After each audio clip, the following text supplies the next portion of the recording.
The champagne flute slipped from Ethan Blackwood's fingers, clattering against the marble floor of the penthouse terrace in a symphony of crystal fragments.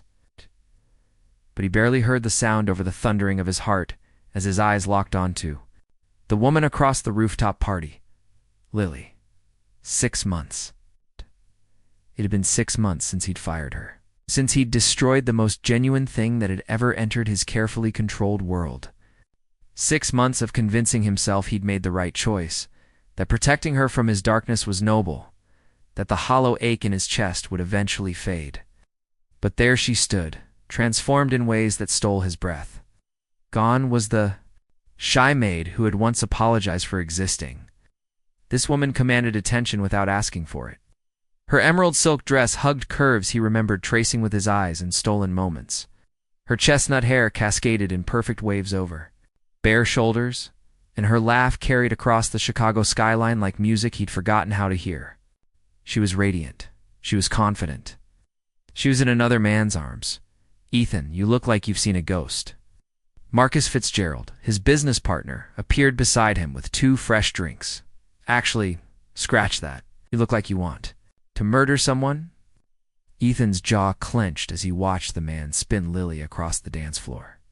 Tall, refined, everything Ethan had once thought she deserved. The stranger's hand rested possessively on the small of her back, the same spot where Ethan's palm had burned to touch during those electric moments in his Lake Tahoe mansion. "Who is she?" Ethan's voice came out rougher than intended. Marcus followed his gaze and whistled low. "Lily Bennett. Started as a junior event coordinator at Meridian Hotels about 4 months ago. Word is she's already being fast-tracked for promotion. Smart, charming, and as you can see, absolutely stunning. Every bachelor in the city's been trying to get her attention. Meridian Hotels. His biggest competitor." The irony wasn't lost on him. "It's like someone succeeded," Marcus continued, nodding toward Lily's dance partner. "That's David Chen, heir to the Chen hospitality empire. They've been inseparable for weeks. Champagne in Ethan's new glass might as well have been acid." He watched David whisper something in Lily's ear, watched her throw her head back in. Genuine laughter. Watched her look at another man the way she'd once looked at him in the flickering candlelight of his library. She was happy. The realization hit him like a physical blow. This wasn't the broken girl he'd left behind with a cold dismissal letter. This was a woman who had picked up the pieces he'd shattered and built herself into something magnificent. And she was looking directly at him. Their eyes met across the crowded terrace, and the world tilted on its axis. For a heartbeat, her composure slipped. He saw surprise flicker across her features, followed by something that might have been pain, quickly masked by cool indifference. She said something to David, who glanced in Ethan's direction with obvious curiosity. Then she was walking toward him, her movements fluid and purposeful, every inch the successful businesswoman she'd become. "Mr. Blackwood." Her voice was different, stronger. The tremulous whisper he remembered had been replaced by confident silk. "I didn't expect to see you here." Lily. Her name felt foreign on his tongue, like a prayer he'd forgotten how to say. "You look beautiful." Something flashed in her dark eyes. "Thank you. I feel beautiful." The emphasis on feel wasn't lost on him. "David, this is Ethan Blackwood of Blackwood Hotels." Ethan David Chen. David extended his hand with a warm smile. "Pleasure to meet you. I've heard impressive things about your properties." Lily was just telling me about the stunning Lake Tahoe mansion she once visited. The casual mention of their shared past hit Ethan like a slap. She'd reduced those intense, earth-shifting moments to a simple visit. But as David's arms slipped around her waist, Ethan caught the slight tension in her shoulders, the way her fingers pressed just a little too hard against her champagne glass. "Yes," Ethan managed. "It's quite secluded, perfect for privacy." "Imagine so." David's smile remained genuine, oblivious to the undercurrents crackling between Ethan and Lily. "Well, I should let you to catch up, Lily. I'll be at the bar when you're ready." He pressed a kiss to her temple before walking away, leaving them alone in a bubble of charged silence. "You've done well for yourself," Ethan said finally. "Have I—" There was steel in her voice now, armor he'd never seen her wear. "No thanks to you." The words were a direct hit, all the more devastating for their quiet delivery. She wasn't shouting or causing a scene. She was simply stating a fact with the kind of brutal honesty that only someone who'd survived betrayal could manage. Lily, save it. She took a step closer, and he caught a hint of her perfume. Something sophisticated and expensive that made his chest tighten with longing. I don't need your explanations or your guilt. I needed them 6 months ago. You don't understand. I was protecting you. Her laugh was sharp, bitter. Protecting me? By firing me without warning? Cutting me out of your life like I was nothing? Her voice dropped to a whisper that somehow carried more power than any shout. I know what protection looks like, Ethan. It doesn't look like abandonment.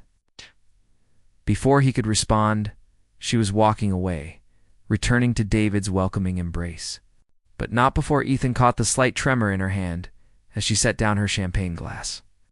She wasn't as unaffected as she pretended to be, and that changed everything. The elevator descended in painful silence, carrying Ethan away from the party he could no longer bear to attend. The image of Lily in David's arms burned behind his eyelids, but worse was the memory of how she'd looked at him with such controlled contempt, like he was a stranger who'd once disappointed her. His penthouse apartment felt like a mausoleum when he entered. 30 floors above the glittering city, surrounded by awards and expensive art, he'd never felt more alone. The book still sat on his nightstand where he'd left it 6 months ago. The same Mark Twain volume he'd given her in his library that storm-swept night.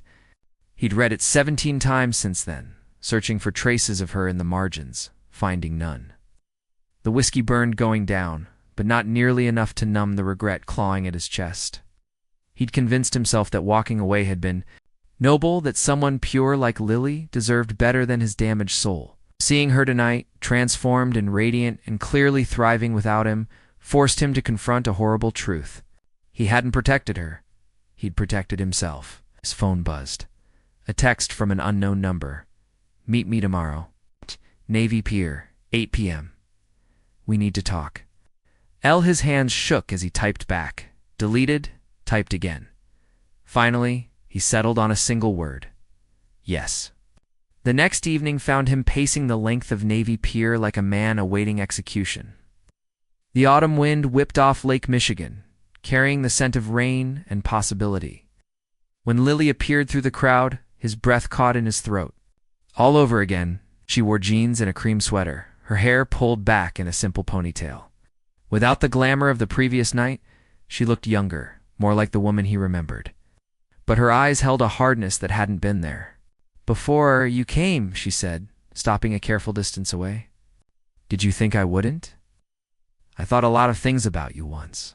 I was wrong about most of them. They walked in silence for several minutes. The only sounds, the lapping of waves, and the distant laughter of other couples enjoying the evening. Finally, Lily spoke. I need to know why. Lily, no. She stopped walking, turning to face him with fierce determination. For 6 months, I've been building a new life on the foundation of believing I meant nothing to you. But the way you looked at me last night, ...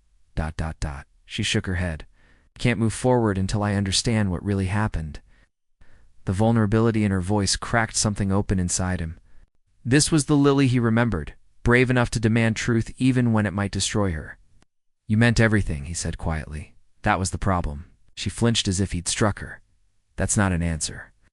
My parents died when I was 15. The words came out raw, unpracticed.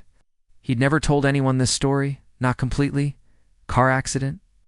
I was supposed to be with them, but I'd thrown a tantrum about missing a party.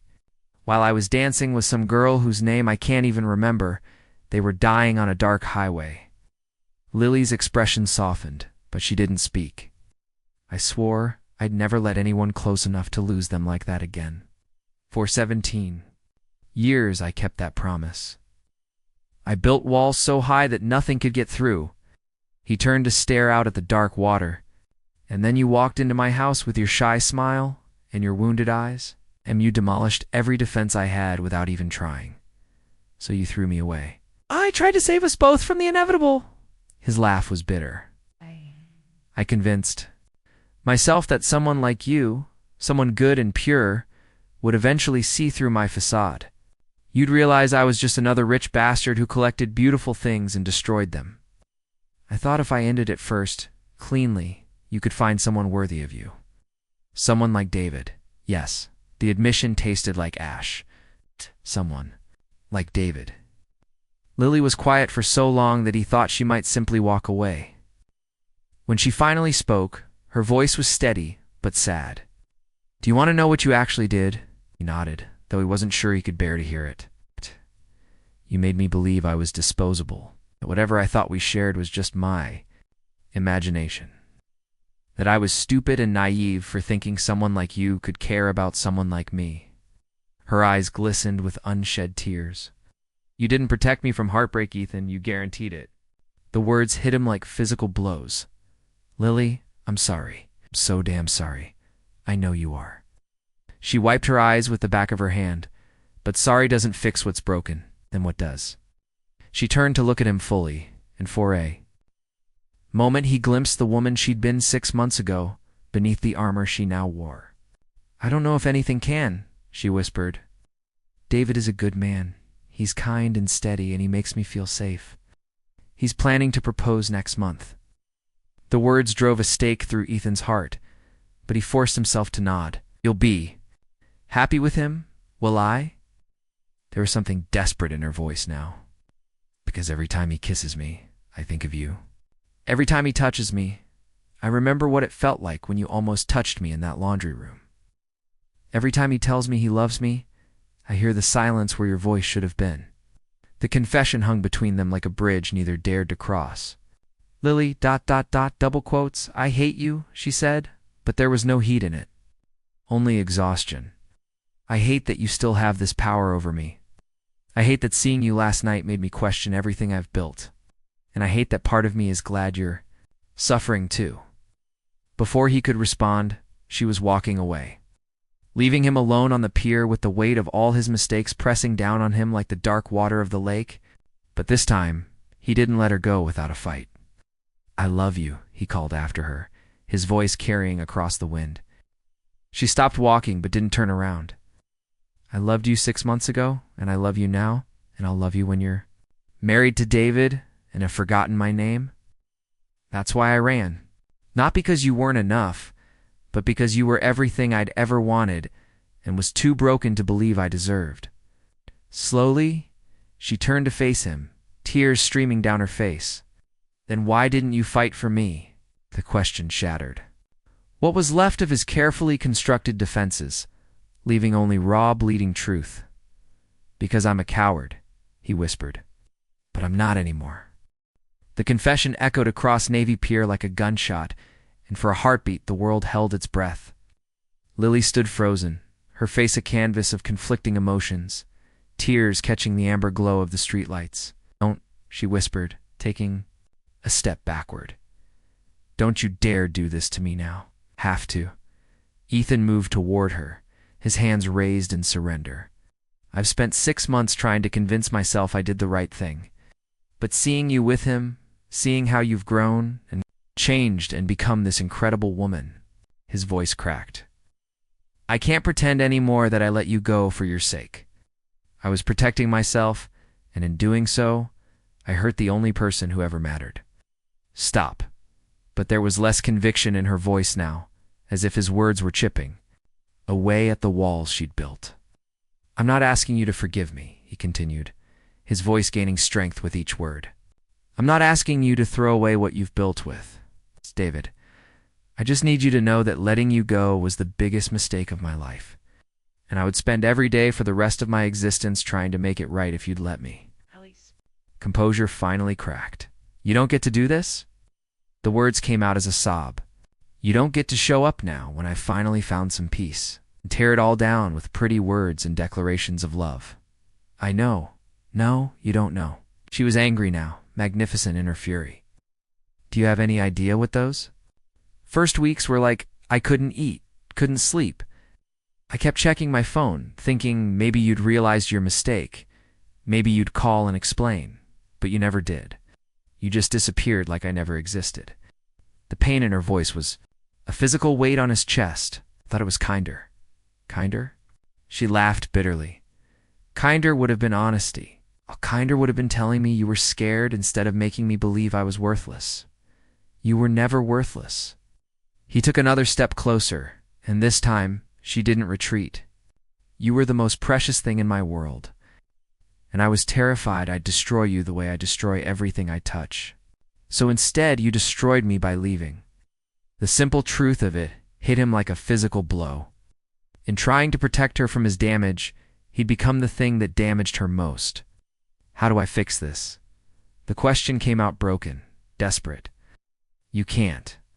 But even as she said it, her resolve seemed to waver. Too much has changed. I've changed. I'm not that naive girl who cleaned your house and read your books and thought you might save her from her ordinary life. No, he agreed, studying her. Face in the dim light, you're stronger now. Braver. You saved yourself. Something flickered in her eyes at that, a recognition that hit deeper than any declaration of love. I did, she said quietly. I built a life. I have friends, a career I love, a man who adores me. We deserve all of that. The words cost him everything, but he meant them.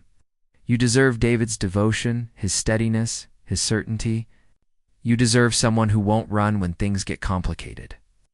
Then why are you here? Because selfish or not, I needed you to know that what we had was real. It mattered. It changed me in ways I'm still discovering. He reached into his jacket and pulled out a small, wrapped package. I brought you something. Lily stared at the gift suspiciously. What is it? Open it. With trembling fingers, she unwrapped the package to reveal a slim leather journal. Its pages filled with his distinctive handwriting. Her breath caught as she realized what it was. I wrote you a letter every day for 6 months, he said quietly. Everything I should have said, everything I was too afraid to tell you, everything I felt but couldn't admit, even to myself. She opened the journal randomly and read aloud, her voice shaking. Day 47. I walked past a bookstore today and saw a woman with your hair reading in the window. For a moment my heart stopped, thinking it was you. But when she turned, she was a stranger, and I felt that familiar ache of loss all over again. Done. If you still read before bed, if you still hum while you work, you still see magic in ordinary moments the way you showed me how to do. Tears were flowing freely now, and Ethan had to grip the pier railing to keep from reaching for her. You have no right, she whispered, clutching the journal to her chest. You have no right to give me this and expect it to fix anything. I don't expect it to fix anything. I just needed you to have it. To know that you weren't forgotten, not for a single day. They stood in silence, the weight of 6 months of separation and regret settling between them like fog. Finally, Lily spoke, her voice so quiet he had to strain to hear it. David wants to take me to Paris next month. He's planned this elaborate proposal at the top of the Eiffel Tower. Each word was a nail in Ethan's coffin, but he forced himself to listen. He's a good man, she continued. He makes me laugh. He challenges me professionally. He never makes me doubt his feelings. He's everything I thought I wanted. But, she looked up at him with eyes full of anguish, but he's not you. The confession hung in the air between them, dangerous and electric. Ethan felt something crack open in his chest, hope and terror warring for dominance. Double quotes, Lily, ... When I have to go. She turned abruptly, as if staying another moment would undo all her careful resolutions. But she paused before walking away. Don't follow me. Don't call me. Don't make this harder than it already is. She was almost to the end of the pier when she stopped and called back to him. If you really loved me, you would have fought for me 6 months ago. Love doesn't run, Ethan. It stays, and fights, and refuses to give up. What you felt for me might have been real, but it wasn't love. It was fear dressed up in noble intentions. Her words found their mark with surgical precision. As she disappeared into the crowd, Ethan sank onto a nearby bench, the journal's empty space in his hands feeling like the void in his chest. She was right. He'd been a coward then, and by his own admission, he was still being a coward now. He'd laid his feelings bare, but he hadn't offered her anything concrete, anything that would make choosing him worth the risk. He pulled out his phone and scrolled to a number he hadn't called in months. When his assistant answered, Ethan's voice was steady with new resolve. Sarah, I need you to clear my schedule for the next month. Get me everything you can find on Meridian Hotel's upcoming Paris expansion project. Everything. If David Chen wanted to propose in Paris, then Paris was where this story would finally reach its conclusion. And this time, Ethan wouldn't let fear make his choices for him. This time he would fight. 3 weeks later, Lily stood at the window of her suite at the Hotel de Crillon, watching the city of lights spread out beneath her like a glittering promise. Paris in November was crisp and golden, the kind of romantic perfection that belonged. In fairy tales, David had spared no expense for their long weekend, booking the finest restaurants, the most exclusive tours, all building toward what she knew would be a proposal that would change her life forever. She should have been happy. She should have been glowing with anticipation, counting down the hours until he dropped to one knee and offered her everything she'd once dreamed of. Instead, she felt hollow, going through the motions of romance while her heart remained stubbornly. Elsewhere, the journal Ethan had given her sat on the nightstand, its pages dog-eared from repeated reading. She'd memorized entire passages, his handwriting as familiar now as her own. Day after day of his thoughts, his regrets, his desperate love laid bare in black ink. It was the most beautiful and terrible gift she'd ever received. Ready for dinner? David appeared behind her, handsome in his tailored suit, his smile warm with anticipation. I've got us a table at L'Amoris. The sommelier is preparing something special, of course. She turned from the window, forcing brightness into her voice. You've thought of everything. But as David helped her with her coat, she caught sight of herself in the mirror and hardly recognized the woman staring back. Perfectly dressed, perfectly composed, perfectly miserable, the restaurant was everything David had promised. Elegant, intimate, with a view of the Tuileries garden that would have taken her breath away under different circumstances. David ordered champagne and spoke animatedly about his plans for expanding the Chen hotels into Europe, his eyes bright. With dreams she should have been sharing, "You're quiet tonight," he observed, reaching across the table to take her hand. Everything all right, just tired from the flight? The lie came easily, but David's expression suggested he wasn't entirely convinced. Really, I need to ask you something. His thumb traced circles on her palm, a gesture that should have been comforting but only made her feel more trapped. Are you happy? I mean, really happy? Because lately it feels like you're somewhere else, even when you're right here with me. The question hit too close to home. She started to deflect, to offer another easy lie, but the sincerity in his eyes stopped her. David deserved better than her half-hearted love, no matter how much she wished she could give him her whole heart. Double quotes, David, ... is it him? The question was quiet but sharp. The man from the party? Ethan Blackwood? Her silence was answer enough. David released her hand and leaned back in his chair, his expression cycling through hurt, anger, and finally, resignation. I did some research after that night, he said quietly, about you and him, about why you left your job in Lake Tahoe so suddenly. It wasn't hard to piece together.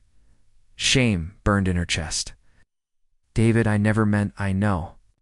His smile was sad, but not unkind. I know you tried to love me the way I love you, but we can't choose who holds our heart, can we? Tears blurred her vision. You deserve so much better than this. Better than me. No, he said firmly, leaning forward again. I deserve someone who loves me completely, without reservation. And you deserve the same thing. Even if it's with a man who hurt you. The waiter appeared with their champagne, the cork popping with festive celebration that felt obscene in the moment. David accepted the bottle with thanks, then raised his glass to her. To knowing when to fight and when to let go, he said. Before she could respond, her phone buzzed with a text message. She glanced at it reflexively and felt the blood drain from her face. Room 508, Hotel de Crillon. We need to talk. He's here, she whispered, the phone trembling in her hands. David followed her gaze to the message and let out a short laugh that held no humor. Of course he is. The man who supposedly doesn't know how to fight for what he wants. I don't understand. How did he even know we were in Paris? Because he's a billionaire with unlimited resources and you're the woman he loves. David's voice held a note of respect she hadn't expected. I'd probably do the same thing in his position. David. I'm sorry. Don't be. He signaled for the check. Go to him, what? Go to him, he repeated, his voice gentle but resolute. You've been carrying this torch for 6 months, wondering what might have been. Maybe it's time to find out, but our weekend, your plans. Keep. He reached across the table and squeezed her hand one last time. Lily, I proposed to you in my heart a dozen times, but I never could bring myself to actually do it. Do you know why? She shook her head, 'cause deep down, I knew your answer would be yes, but your heart would be somewhere else. That's no way. To start a marriage, his eyes were bright with unshed tears. I love you enough to want you to be truly happy, even if it's not with me. The generosity of his words broke something open inside her. I did love you, she whispered. I do love you. Just not the way you deserve. I know. He stood and pressed a kiss to the top of her head. Oh, go. Don't keep the fool waiting any longer. Lily ran through the hotel lobby like a woman possessed, her heels clicking against the marble as her heart hammered against her ribs. The elevator ride to the 5th floor felt endless, and when she finally stood outside room 508, had to grip the doorframe to steady herself. She knocked. The door opened immediately, as if he'd been waiting right behind it. Ethan looked terrible. His usually perfect hair was disheveled, his shirt wrinkled, his eyes red-rimmed with exhaustion. But when he saw her, something in his expression ignited, hope and fear and desperate love, all warring for dominance. You came, he said, his voice rough with emotion. Why are you here? She demanded, stepping into the room and letting the door. Close behind her, how are you here? Because you were right. He ran a hand through his hair, pacing like a caged animal. Love doesn't run, it fights. It shows up even when it's terrifying, even when it might be too late. It is too late. But even as she said it, her traitorous heart was singing at his nearness. Is it? He stopped pacing and looked at her with an intensity that made her knees weak. Because if David proposed tonight, if you said yes, why are you standing in my hotel room instead of celebrating your engagement? The question hung between them like a challenge. Lily felt the last of her carefully constructed defenses crumble. Because I'm an idiot, she whispered. 'Cause even after everything you put me through, I can't stop loving you, and I hate myself for it. The confession broke something loose in Ethan's chest. He crossed the room in 3 quick strides, cupping her face in his hands. Then be an idiot with me, he said against her lips. Because I've spent 6 months being smart and sensible and miserable, and I can't do it anymore. When he kissed her, it was like coming home after a long, cold winter. All the pain and anger and desperate longing of the past months poured out in that single point of contact.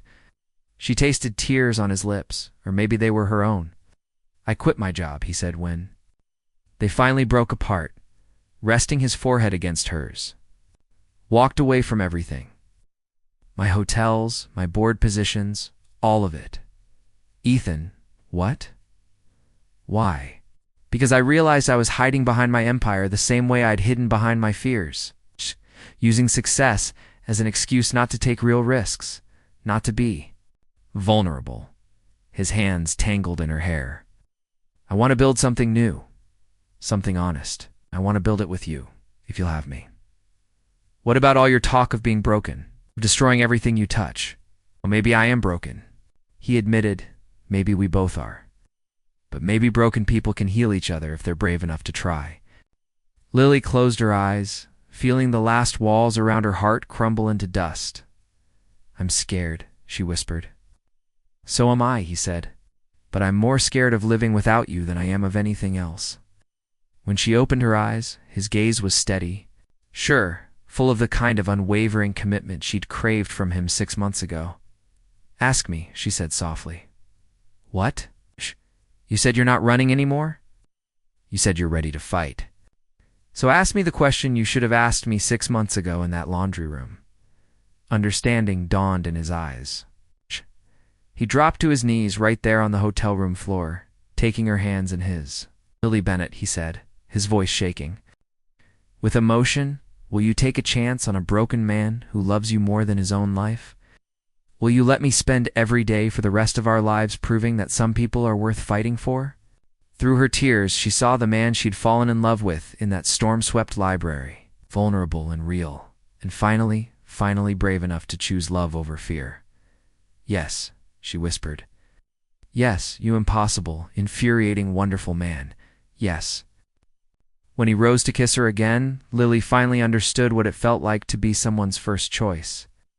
Someone's fight worth winning, someone's happy ending worth risking everything for.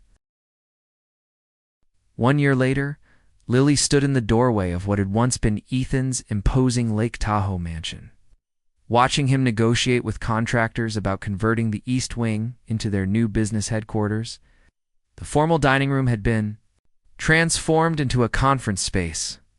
The intimidating library now served as their shared office, and the laundry room, where everything had nearly fallen apart, had become a cozy reading nook with built-in bookshelves. Mrs. Blackwood, one of the workers, called out, "Where did you want these filing cabinets?" The name still sent a thrill through her. They'd married 6 months ago in a simple ceremony on the mansion's grounds, with Mrs. Parker as matron of honor and David Chen, surprisingly, walking her down the aisle. He'd found love with a curator from the Art Institute, a brilliant woman, who adored his steady nature and shared his passion for travel. "The blue room, please," she replied, then smiled as Ethan appeared at her side, paint-spattered and grinning. "How's the retreat planning coming along?" he asked, wrapping his arms around her from behind. "Perfectly.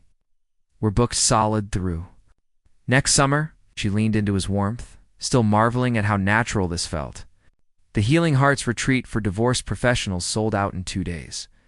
Their new venture, Haven Retreats, had been born from their own journey of healing and second chances. They offered week-long programs for people navigating life.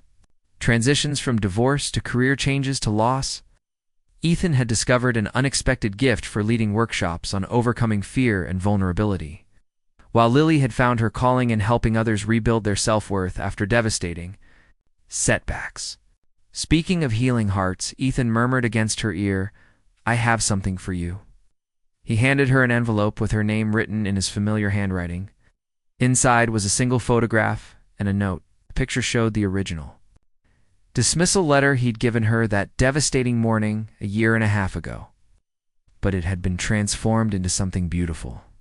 He'd used it as the backing for a pressed flower, one of the white roses from their wedding bouquet, and had written across the bottom in gold ink, "The worst mistake that led to the best love story." The note read simply, "Day 547, I woke up next to you this morning, and for the first time in my life, I understood what home really means. It's not a place or a building. It's the person who sees all your broken pieces and loves you anyway. Thank you for teaching me that some regrets can become the foundation for something beautiful." Tears blurred her vision as she read.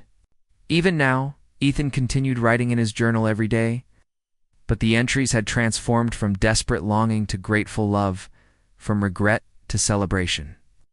"There's something else," he said, his voice carrying a note of nervous excitement. That made her look up sharply. "What?" Instead of answering, he led her through the house to the newly renovated library. The afternoon sun streamed through the tall windows, casting golden light across the room where they'd first truly seen each other. But now, instead of intimidating formality, the space radiated warmth and welcome. In the center of the room sat a rocking chair that hadn't been there that morning, beautifully crafted from the same wood as the bookshelves. Beside it was a small table holding a familiar object that made her breath catch. "Is that?" "The Mark Twain book I gave you that first night," he confirmed. "I had it restored and rebound." Look inside the front cover, with trembling fingers. She opened the book. There, in Ethan's careful script, was an inscription that made her heart stop. "For our daughter or son, who will grow up knowing that love isn't perfect, but it's worth fighting for. May they never doubt their worth or settle for anything less than someone who chooses them every single day." Lily's hand flew to her mouth as understanding dawned. "How did you know?" "You've been drinking ginger tea for 2 weeks and you fell asleep during our favorite movie last night." His smile was radiant with joy and wonder. "Plus you have that glow everyone talks about." She touched her still flat stomach, amazed by how quickly their lives kept expanding with new possibilities. "I just found out this morning. I was going to tell you tonight. Are you happy?" There was still that trace of vulnerability in his voice, the shadow of the man who'd once believed he didn't deserve good things. "Ecstatic," she said, launching herself into his arms. Terrified, but ecstatic. They held each other in the golden light of their library, surrounded by the books that had brought them together and the dreams they were still building. Through the window, Lily could see the gardens his grandmother had designed, now lovingly restored and expanded to include a playground where their child would someday run and laugh. "Do you think we'll mess this up?" she asked against his chest. "Probably," he said honestly. "We'll make mistakes, have arguments, face challenges we can't even imagine yet. But we'll face them together, and we'll never stop fighting for this. For us, for our family. Promise?" "I promise," he said, then pulled back to look at her with eyes full of absolute certainty. "No more running, no more protecting each other from imaginary futures. Whatever comes, we face it as a team." If summoned by their conversation, Mrs. Parker appeared in the doorway carrying a tea service. She'd stayed on as their household manager and had become like family to them both, the mother figure neither of them had expected to find. "I thought you might like some refreshment," she said with a knowing smile. "And perhaps some of those ginger cookies that help with morning sickness." Lily laughed, realizing their secret was already out. "How did you, my dear girl? I've been managing households for 40 years. There's very little that escapes my notice." She set down the tray and patted Lily's cheek fondly. "Besides, Mr. Ethan has been grinning like a fool all week. Even before you knew, men always sense these things first, though they rarely understand why." As Mrs. Parker bustled away, muttering happily about cribs and nurseries, Ethan pulled Lily down onto the window seat, where they'd spent countless evenings reading together.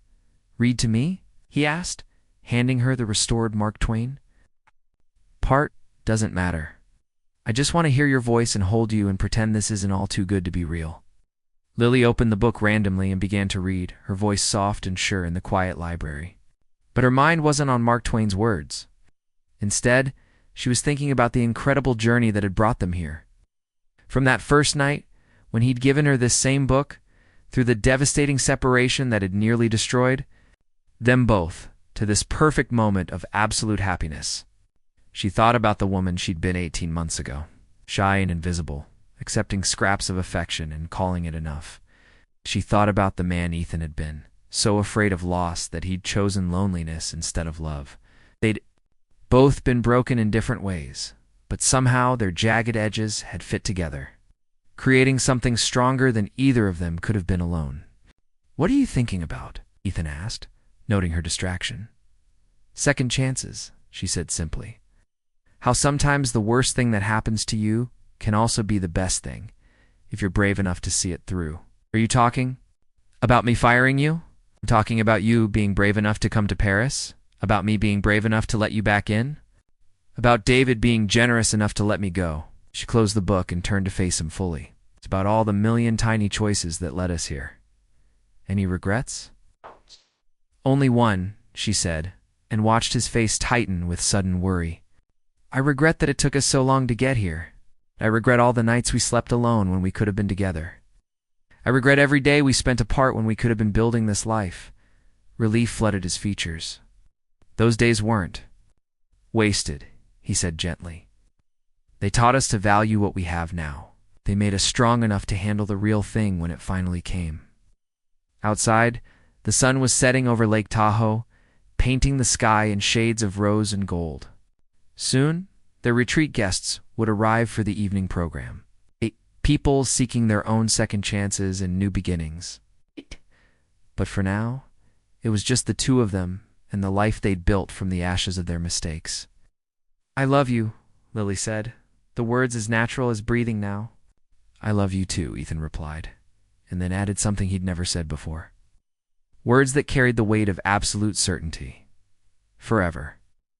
As they sat together in their library, surrounded by books and dreams and the promise of tomorrow, Lily felt a deep peace settle in her bones.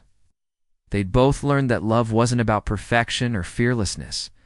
It was about choosing each other, again and again, through doubt and difficulty and all the beautiful chaos of real life. They would keep choosing each other, she knew, for all the days to come. The end.